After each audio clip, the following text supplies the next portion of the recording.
Our story starts back in 1844 in not-so-merry England, where a group of weavers, fed up with the high price of company store groceries, pooled their money to buy their own food, creating a new form of business, the cooperative. The idea caught on. Here in the U.S., President Roosevelt gave electric cooperatives a jumpstart with the founding of the Rural Electrification Administration, the REA, telling American farmers and ranchers, if you want electricity, you can do it yourselves. And they did.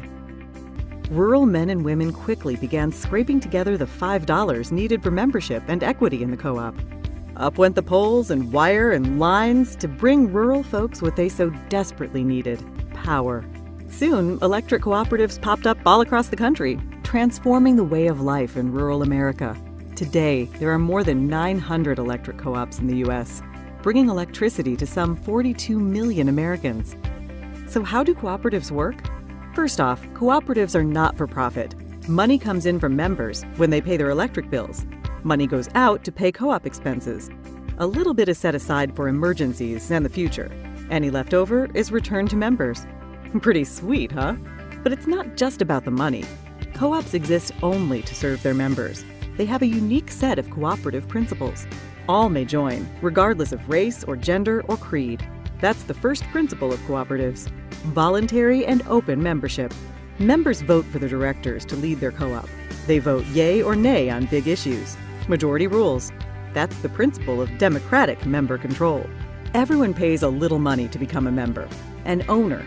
We call that principle participating economically. Cooperatives believe and invest in education, training, and information. That makes them smart and sets them apart.